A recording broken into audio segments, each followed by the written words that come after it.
Et dans la voiture, au retour sur Toulouse, j'ai dit, mais il n'y a pas photo. Il faut faire une association pour qu'on continue à créer ce lien-là avec les soignants et les soignés, pour partager nos vécus, pour partager nos expériences et nos ressentis.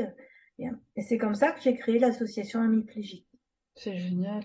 Voilà. Moi, je suis épatée par ce que tu viens de dire parce que je trouve que c'est super important qu'autant le patient intègre cette notion médicale et qu'il s'y intéresse quand même un minimum. Et puis, de Mm, l'autre côté, enfin, le praticien puisse aussi avoir des données réelles mm. d'un patient qui vit ça tous les jours. Et en fait, je me perds un peu dans ce que je t'explique.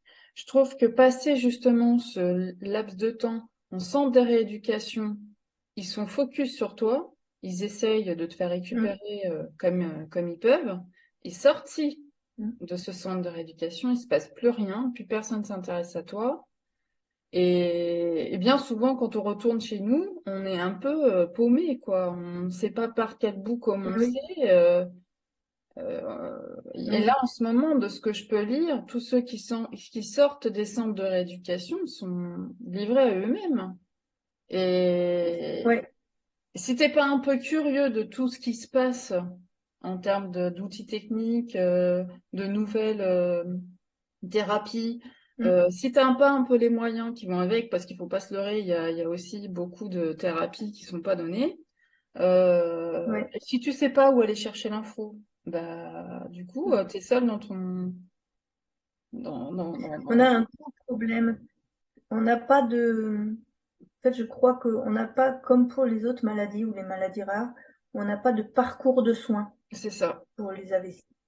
c'est ça, Et je crois qu'il y a vraiment, vraiment un gros problème. Il n'y a pas de lien entre l'hôpital et le libéral, c'est ça.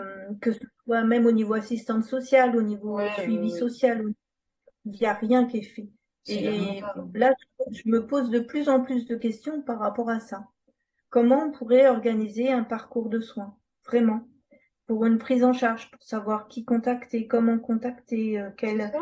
quel spécialiste, que ce soit au niveau professionnel, que ce soit au niveau familial, que ce soit au niveau social, financier même. Oui, Il y a bien sûr, vraiment un gros souci. bien sûr. Bon. Je me pose de plus en plus de questions par rapport à cet accompagnement-là, ce parcours de soins dont on devrait bénéficier et qu'on n'a pas. Ouais, Je vois mes autres copines des associations, il y a la maladie d'Ehlers-Danlos par exemple, où ils mettent en place vraiment un parcours de soins avec même des cures oui, conseillées. oui. Il y a tout ça à mettre en place. Oui, parce que j'ai l'impression que concernant tous ceux qui traversent l'AVC, moi je parle de l'AVC, et aussi quand on est handicapé, quand on a une hémiplégie, ou eh ben Ouais, retour à la maison, bah tu te ben débrouilles, oui, quoi. C'est c'est vraiment la ça le maison. souci. Tu Donc te débrouilles et puis en fonction de tes capacités cognitives, tu es plus ou il y a moins ça aussi. capable de le Il y a faire. ça aussi, bien De sûr. ta fatigabilité, tu as plus Oui, ou moins, déjà c'est énorme au quotidien euh, d'arriver à garder une activité active, quotidienne. On est très très fatigué et hmm, donc en plus rechercher. Il y en a aussi qui n'ont pas les capacités physiques de pouvoir suivre à l'écran à l'ordinateur, par c'est exemple. ça. Moi j'ai pas Et pu alors très qu'aujourd'hui, longtemps. Hmm. tout- toutes les démarches, c'est par Internet. Donc c'est d'autant plus Oh ouais, difficile, quoi. c'est c'est génial. Donc moi, au niveau de l'association, quand je l'ai mise en place, je l'ai créée, j'ai voulu organiser des activités qui, moi, m'auraient permis de trouver de l'occupation, de trouver de l'intérêt, de trouver des relations sociales. Ouais. Et donc, j'ai mis en place plein d'activités. Aujourd'hui, par exemple, à la semaine, on fait gymnastique adaptée le lundi. Ouais, c'est On super. fait, marche par tous les temps le mercredi matin. Donc ces deux activités-là, elles sont encadrées par un professionnel en activité physique adaptée.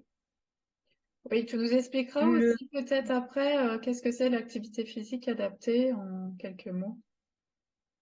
Parce qu'il y en ah a bah, plein tout de qui suite, savent je peux pas. Bah vas-y. Alors, c'est la formation, c'est STAPS. Donc, c'est à la faculté, tu as la filière STAPS, Mhm. donc sport physique. Euh, et tu as deux spécificités. Tu as soit la branche enseignement, et c'est là où tu vas trouver tous les profs de sport Oui, qui interviennent dans les collèges, lycées, sûr. universités, tout ça. Et tu as l'autre filière, c'est activité physique adaptée en santé.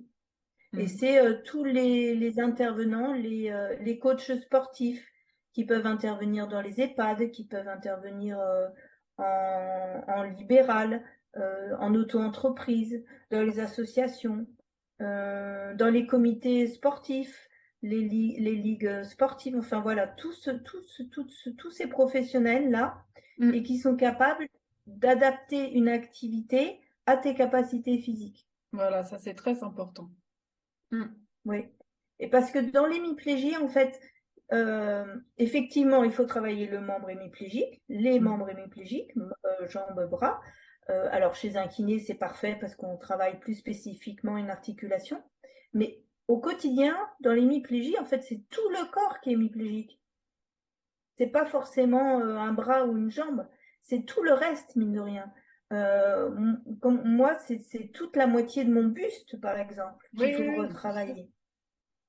Et ça, le kiné le fait pas forcément. En tout cas, il n'a pas le temps parce qu'il a déjà à s'occuper d'une articulation. C'est ça. Et donc, par contre, le professionnel en activité physique adaptée, il va travailler sur le corps dans sa globalité. D'accord. Donc, par exemple, ne serait-ce que lever les deux épaules, bah, Mhm. avec l'hémiplégie, t'enlèves qu'une. Et ben là, ça va te forcer à lever les deux épaules, mine de rien. Et ça va faire retravailler des muscles qui jusqu'ici ne travaillaient plus, en C'est fait. vrai. Et ça va stimuler tout ça. Ouais. Et ça va faciliter la mobilité au quotidien, ne serait-ce que pour s'habiller. Ouais. Donc oui, donc c'est vraiment top. Ça, c'est Voilà. l'activité physique adaptée. Voilà, c'est important de l'expliquer à tout le monde parce que moi, je savais ce que c'était. Et puis, parce qu'il existe quelques coachs là où j'habite qui ont Mhm. cette référence-là. Mais c'est vrai que parfois, quand on cherche des salles de musculation, le personnel n'est pas forcément prédisposé à s'occuper de Oh. personnes qui sont comme nous. Le jeudi, on fait multi-activités. Et là, on peut faire de l'art floral. La semaine dernière, j'ai fait une séance de relaxation. On fait jeux de Ouais, société, on fait parole, on fait du dessin, on fait diffusion de visio. On a reçu deux chercheurs en santé, deux médecins chercheurs pour présenter des protocoles de recherche.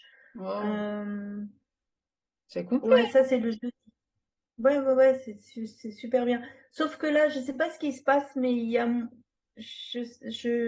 on a dû annuler la semaine dernière parce qu'on n'avait pas assez de participants. Et il va falloir rebooster tout le monde, je pense. Mais On arrive à être tous fatigués. oui, je pense qu'on traverse tous une période assez compliquée en ce moment. Moi, je suis un peu comme ça aussi. J'ai Mm. l'impression qu'il y a beaucoup de gens autour de moi qui, Ouais. qui sont pas très bien en ce moment. Est-ce que c'est l'environnement? Est-ce que c'est tout ce qui se passe aussi à l'extérieur? Ouais, je pense. C'est Mm. psychologiquement, je pense qu'on a On beaucoup est de tous choses un là. petit peu. Mm. Mm. Bon, Donc ça, on fait une fois tous les 2 mois le samedi, on fait du billard. c'est pas Alors, possible. alors la question c'est, mais comment d'une seule main on peut jouer au billard? Eh ben, Ouais. on y arrive. Alors moi, j'ai découvert qu'un joueur était classé Ouais. champion, je sais plus quel champion. Et il était hémiplégique. Et je me suis dit, mais comment il fait lui pour jouer Voilà. hémiplégique pour jouer Trop au bien. billard? Je me dit, c'est pas possible. Et j'ai découvert, il faisait une compétition à Albi, donc à côté de Toulouse, pas loin. Et je me Ouais. suis dit, ah ben je vais aller voir parce que attends, il est classé hémiplégique et c'est pas possible. Et en fait, il a fait fabriquer une aide technique à son papa qui Ouais, permet de soulever avec sa queue de billard, de soulever l'aide technique et de la positionner là où il a besoin sur le billard. Et à l'intérieur, il y a un V sur lequel ouais, il peut poser sa queue et donc et ça lui sert de soutien et là, il ouais, tape. génial. Et j'ai trouvé ça sensationnel. Donc j'ai demandé à son papa de nous en fabriquer 3, donc je les ai Ah achetés ouais? pour l'association. Ouais. Et on a un partenariat avec le club de billard de la commune d'à côté, où on fait des séances de billard adaptées, en fait. Oui, bah Et oui. c'est top. Et Ouais, mine de ouais. rien, le billard, c'est une activité super importante pour nous parce que on se baisse, on se penche, on tourne à gauche, on tourne à droite. En fait, on mobilise notre corps sans s'en apercevoir dans la concentration du jeu Dans la concentration. et au niveau cognitif. Ouais. Ouais. Au niveau cognitif, pour calculer les angles, les enfin, positionner sa canne dans la direction, enfin, c'est énorme comme travail. Attends, il C'est y a de pas une l'attention et de activité la qui concentration là est dans le jeu. à Toulouse. Et là, les aidants sont les bienvenus. Et ça permet vraiment Ah, d'échanger entre nous, même entre aidants, de partager leur vécu, d'échanger les idées, les ressentis, et ça libère vraiment la parole même des aidants. ah Et c'est oui, non, important aussi parce que c'est eux qui ont beaucoup en charge, hein, c'est vraiment. ça.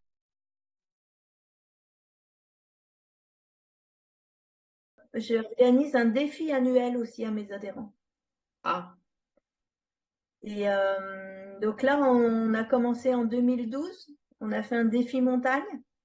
hmm, Euh, Grande rando sur 2 jours. On était 8 personnes hémiplégiques.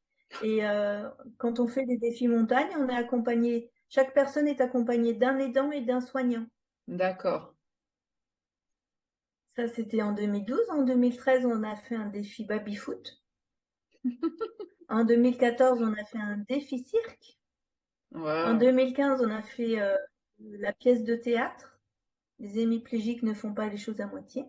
En d'accord. 2016, on est allé distribuer un flyer de sensibilisation à l'AVC.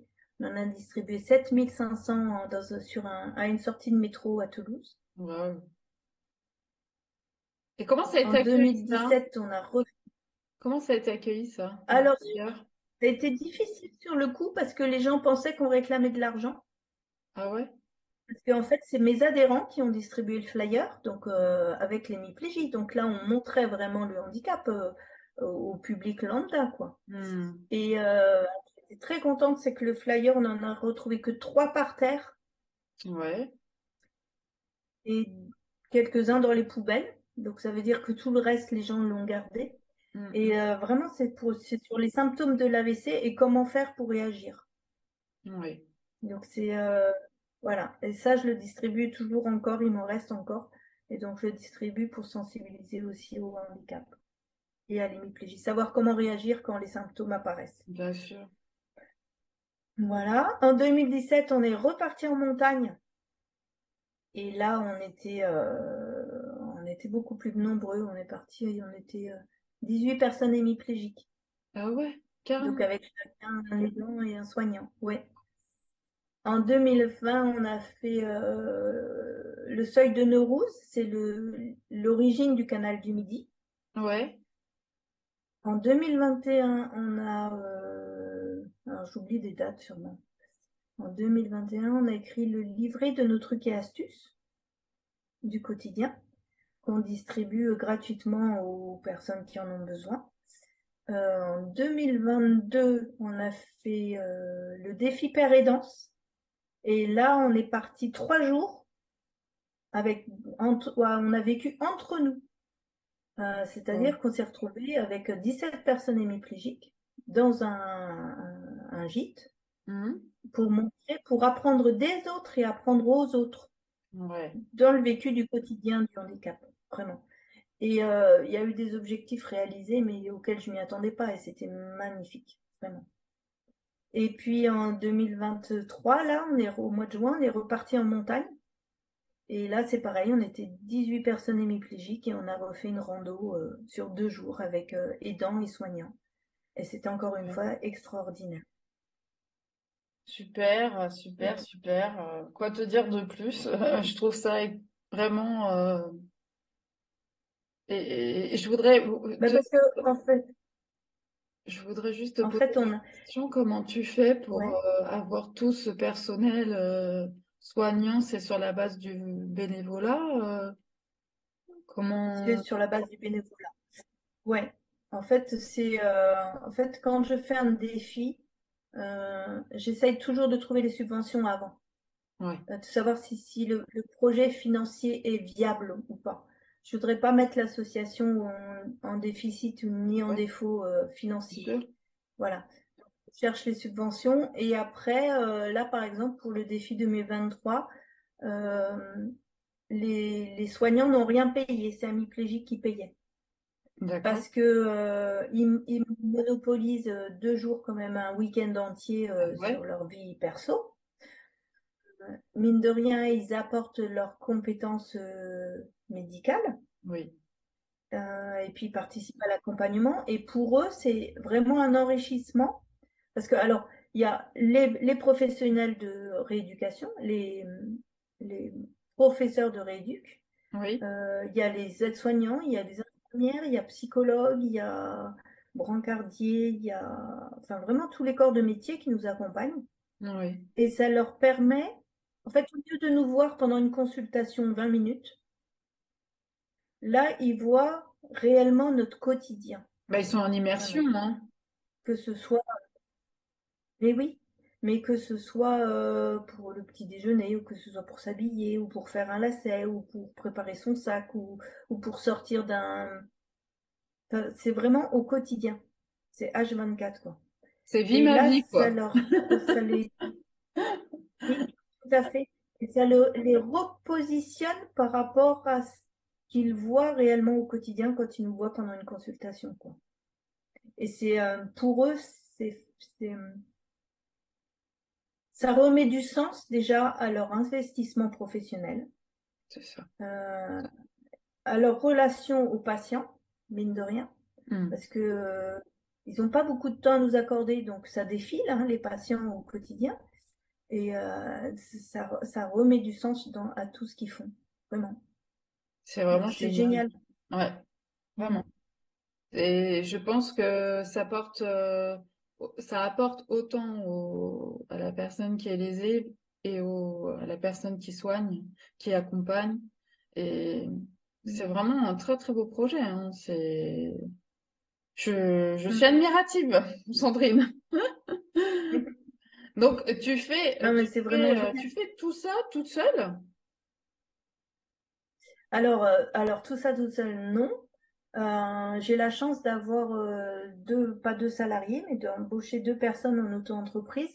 Donc Ouais. une personne qui est gestionnaire administratif parce que en fait je suis retombée malade pour une maladie supplémentaire, donc j'étais arrêtée pendant 5 ans et il n'était pas question que je reste sans rien faire, quoi, parce que je voulais pas plonger dans la dépression et Hmm. donc je me suis vraiment réinvestie dans l'association et bah, j'ai occupé mon temps en m'occupant des activités, en mettant en place, en accompagnant, en faisant de la sensibilisation, en me trouvant vraiment une utilité de nouveau très impactante, et que Hmm. ce soit dans la sauce ou que ce soit vis-à-vis du handicap. Et, euh, et c'est indispensable, quoi, parce que ça sert à rien de rester chez soi à rien faire. Et Alors, puis, ouais, moi je vais quand même mettre un bémol là-dessus.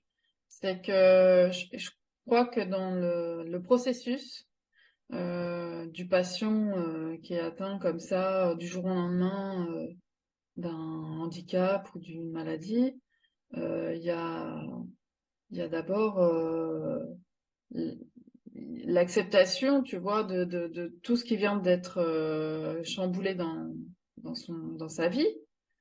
Donc, quand tu dis oui, faut pas rester à la maison, je pense qu'il faut quand même se recentrer d'abord sur ce qui est essentiel pour soi, et puis après, il y a un cheminement qui se fait petit à petit vers l'extérieur. Mais en soi, je pense qu'au début, tu peux pas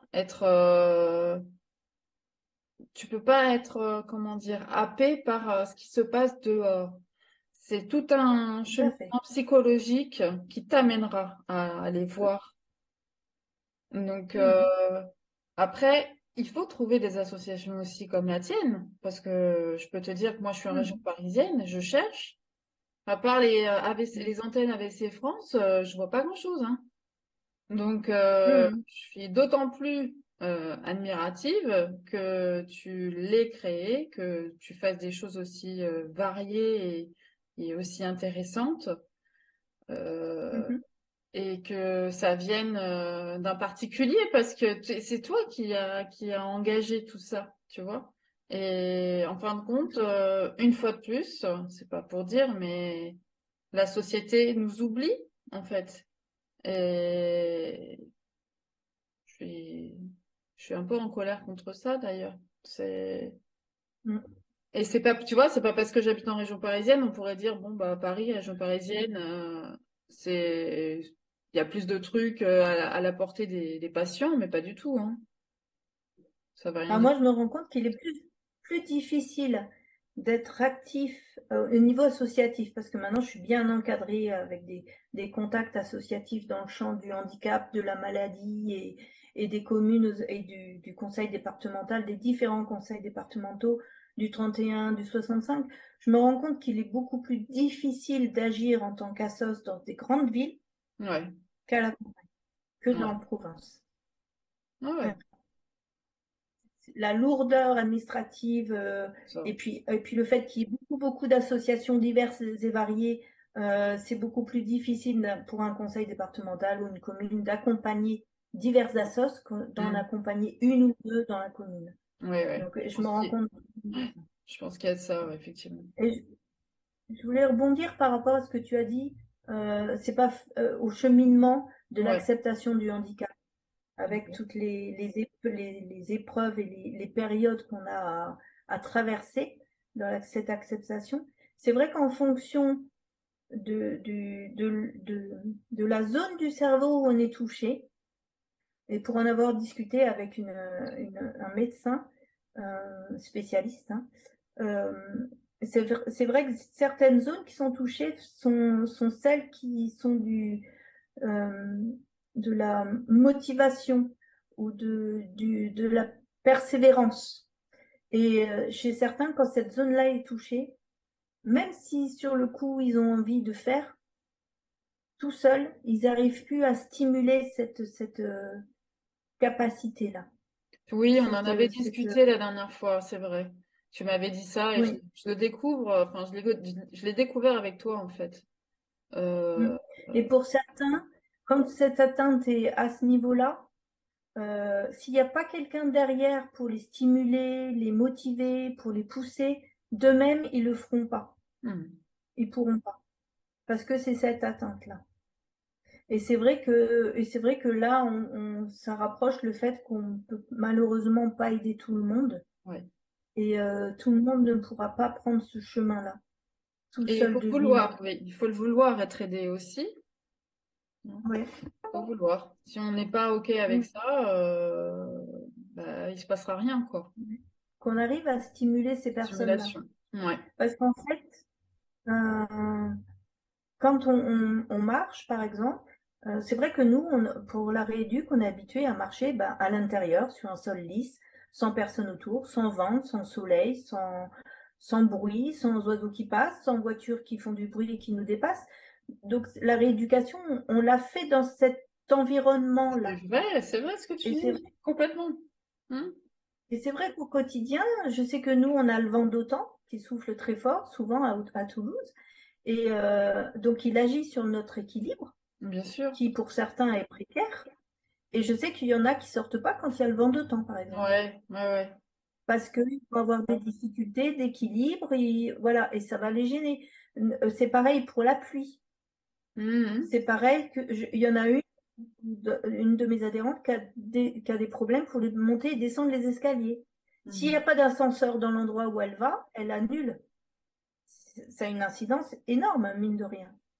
Et donc, la marche par tous les temps que l'on fait, ça nous apprend à appréhender cette diversité-là d'environnement, de sol, de support, C'est ça. et mine de rien, c'est énorme. C'est énorme. Ouais, c'est la Donc, rééducation que je fais, moi, tous les jours. ouais.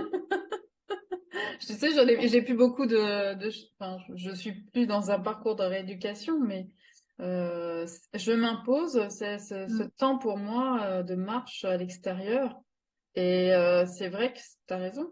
mm, J'ai eu, bah, je pense comme beaucoup, hein, au départ, mm, je me suis pris des gamelles, hein, et puis après, j'ai repris ma canne, et puis après, mon bâton de marche, et puis après, j'ai relaissé tout ça à la maison, puis après, je marchais sans rien. Et puis les jours où je vais moins bien, que je me sens un peu flagada, enfin pas la même énergie, bah je reprends. Enfin, maintenant que j'ai accepté ça aussi, tu vois, de reprendre et de laisser, tu vois, d'avoir des moments en fait où bah je suis plus en mm. forme pour marcher et je me sens capable de rien prendre. Et puis, il y a des moments, je me sens plus fragile et je me dis, bah, tu prends ton bâton de marche ou ta canne, c'est pas grave, c'est, Mm. c'est, ça Ouais. interrogera peut-être les gens, mais voilà, tu seras en sécurité quand même. C'est, Après, valide ou pas valide, on a des moments de fatigue, de faiblesse où on n'a pas envie. Et nous, invalides, bah, c'est pareil, quoi. c'est ça. Sauf que chez nous, c'est peut-être plus flagrant parce que la fatigue est beaucoup plus impactante et importante sur notre quotidien.